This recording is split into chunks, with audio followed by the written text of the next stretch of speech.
আপনারা তো কম বেশি handi chicken, handi beef, handi mutton এগুলো খেয়েছেন। কখনো কি হান্ডি কবুতর রান্না করে খেয়ে দেখেছেন? যদি না দেখে থাকেন অবশ্যই আমার ওই রেসিপি ফলো করে একদিন ট্রাই করতে পারেন। আমি আজকে আপনাদের সাথে শেয়ার করব হান্ডি কবুতর রেসিপি। এভাবে যদি কবুতরের মাংস রান্না করা যায় এতটা টেস্টি হয়। আপনারা যদি না রান্না করে খেয়ে থাকেন অবশ্যই এভাবে একদিন খেয়ে দেখতে পারেন। হান্ডি কবুতর রান্নার জন্য আমি 2টা কবুতর এভাবে ছোট ছোট পিস করে কেটে নিয়েছি। সাথে আমি কিছু আলুও ছোট ছোট করে কেটে নিয়েছি। মটরশুঁটি নিয়েছি, পেঁয়াজ কুচি। প্রথমে আমি চুলায় একটা প্যান বসিয়ে দিয়েছি। সামান্য একটু সরিষার তেল দিয়ে আলুর পিসগুলোকে ভেজে নেব। রমজান মাসে আমাদের কাছে ইফতারের আইটেমগুলো যেমন ইম্পর্ট্যান্ট, তার থেকেও কিন্তু বেশি ইম্পর্ট্যান্ট সেহেরি রেসিপি। আমরা সব সময় চেষ্টা করি সেহেরিতে হেলদি রেসিপি রাখার জন্য। আলুগুলাকে আমি লাইট ব্রাউন কালার করে ভেজে নেব। হান্ডি কবুতরের এই রেসিপিটা রান্নার জন্য অবশ্যই আলুটা দিলে এই রেসিপিটার টেস্টটা কিন্তু আরও বেড়ে যায়। আলুগুলো ভাজা হয়ে গেছে, এখন আমি উঠিয়ে রাখব। চলুন বন্ধুরা, মূল রেসিপিতে যাওয়া যাক। আমি কবুতরের মাংসগুলোকে ম্যারিনেট করে রাখব। আদা এবং রসুন পেস্ট 2 টেবিল চামচ পরিমাণ দিয়ে নিলাম। 2 থেকে 3টা তেজপাতা দিয়ে নিলাম। এলাচ, লবঙ্গ, দারুচিনি এটাও দিয়ে নিলাম। 10 থেকে 12টা কালো গোলমরিচ, হাফ চা চামচ পরিমাণ লবণ, হাফ চা চামচ হলুদ গুঁড়া, হাফ চা চামচ পরিমাণ মরিচের গুঁড়া, 1 কাপ পরিমাণ পেঁয়াজ কুচি।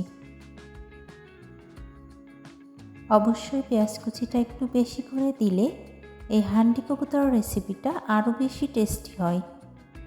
ভেজে রাখা আলুগুলা দিয়ে নেব। 1 কাপ পরিমাণ আমি মটরশুঁটি নিয়েছি, এই মটরশুঁটিটা দিয়ে দেব। ধনিয়া, জিরা এবং মশলা পেস্ট করে নিয়েছি 1 টেবিল চামচ পরিমাণ, সেটাও দিয়ে নিলাম। সব শেষে 1 কাপ পরিমাণ সরিষার তেল দিয়ে নেব। তারপর খুব ভালোভাবে হাতের সাহায্যে আমি এটা মিক্সড করে নেব। এই মিক্সড করে নেওয়ার কাজটা যতটা ধৈর্য সহকারে করবেন, এই কবুতরের মাংস রান্নার রেসিপিটা কিন্তু তত বেশি মজাদার হয়ে উঠবে। এমনভাবে আমি মাখিয়ে নেব, মাখানোর শেষে মনে হবে আমার রান্নার অর্ধেকটা প্রায় এখানেই শেষ হয়ে গিয়েছে। কালারটা এত দারুণ হয়ে আসবে, আপনারা কিন্তু সেটা দেখলেই বুঝতে পারবেন। এভাবে যদি আপনারা কবুতরের মাংস রান্না করেন তাহলে কিন্তু নেক্সটে আর কবুতরের মাংস কষিয়ে রান্না করবেন না, এভাবেই রান্না করবেন। খুব দারুণভাবে আমি মাখিয়ে নিচ্ছি। কালারটা কিন্তু মাখাতে মাখাতে অনেক বেশি লোভনীয় হয়ে গেছে। দেখেই কিন্তু মনে হচ্ছে প্রায় রান্না হয়ে গেছে। এতটা দারুণ একটা কালার চলে এসেছে। আমি আজকে মাটির হাঁড়িতে এই হান্ডি কবুতরটা রান্না করব। আপনাদের হাতের কাছে যদি মাটির হাঁড়িটা না থাকে, আপনারা অবশ্যই এটা সিলভার অথবা স্টিলের হাঁড়িতে রান্না করতে পারেন। এখন আমি এই মাটির হাঁড়ির মধ্যে 1 টেবিল চামচ পরিমাণ তেল দিয়ে নেব। তারপর পুরো হাঁড়ির ভেতরটাতে তেলটা খুব ভালোভাবে মাখিয়ে নেব। রান্নার সময় মাটির হাঁড়িতে যদি এভাবে একটু তেল লাগিয়ে নেওয়া যায় তাহলে কিন্তু খুব ভালো হয়। কোনোভাবেই এই মাংসটা হাঁড়ির সাথে লেগে যাবে না। মাংসগুলোকে দিয়ে নিচ্ছি। তারপর মাংস সিদ্ধ হওয়া পরিমাণ পানি দিয়ে নেব। পানিটা আমি খুব বেশি দেব না।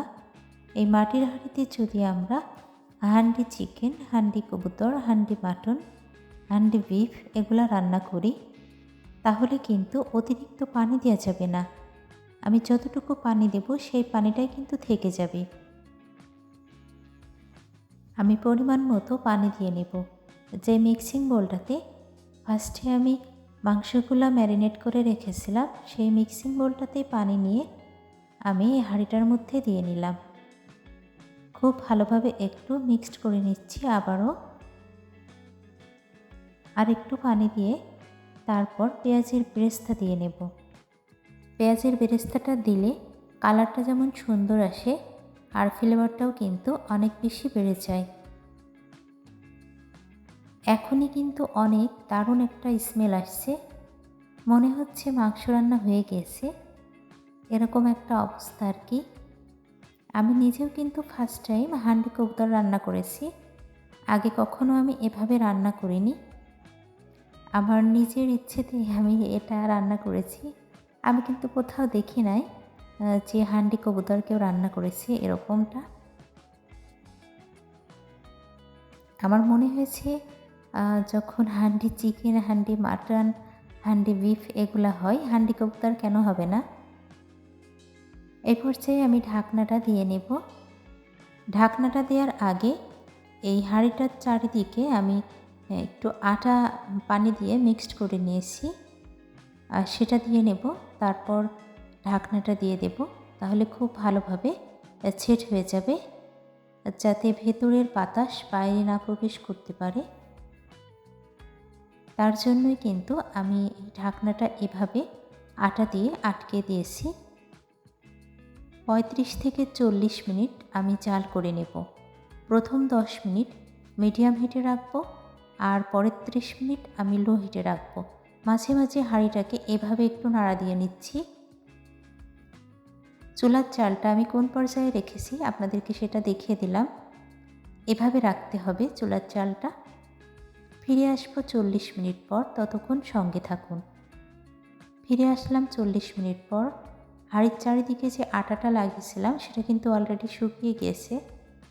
এটা শুকালেই বুঝতে হবে মাংস রান্না একেবারে পারফেক্ট হয়ে গেছে। তখনই আমি হাঁড়িটা চুলা থেকে নামিয়ে নিলাম। এবার এই চারিদিকের আটাটা আমি উঠিয়ে নেব। তারপর ঢাকনাটা খুলে আপনাদেরকে দেখিয়ে দিচ্ছি কতটা লোভনীয় হয়েছে আজকের এই হান্ডি কবুতর রেসিপি। আশা করি আমার এই রেসিপিটা আপনাদের কাছে অনেক বেশি ভালো লাগবে। আসলে এভাবে আমার মনে হয় কেউ কখনো হান্ডি কবুতর রান্না করে খেয়ে দেখেননি। আর যদি না দেখে থাকেন অবশ্যই বাসাতে ট্রাই করবেন। কি যে দারুণ একটা স্মেল আসছে বলার মতো না। আমি একটু দেখিয়ে দিচ্ছি। আমি কিন্তু পানি দেওয়ার সময় বলে দিয়েছিলাম হাঁড়িতে আমি যতটুকু পানি দেব সিদ্ধ হওয়ার জন্য পানিটা কিন্তু থেকে যাবে। খুব দারুণভাবে মাংস, আলু এবং মটরশুঁটি সিদ্ধ হয়ে গেছে। সেহরির জন্য আপনারা অবশ্যই এভাবে কবুতরের মাংস রান্না করে খেয়ে দেখতে পারেন। আশা করি অনেক বেশি ভালো লাগবে। এই মাংস রান্নাটা ভাত, রুটি, পরোটা, খিচুড়ি, বিরিয়ানি, পোলাও সব কিছুর সাথে অনেক বেশি মজা লাগে। আমার কাছে তো খুবই ভালো লেগেছে। একেবারে ইউনিক একটা রেসিপি। কতটা দারুণ হয়েছে সেটা আর বলার কোনো ভাষা নেই।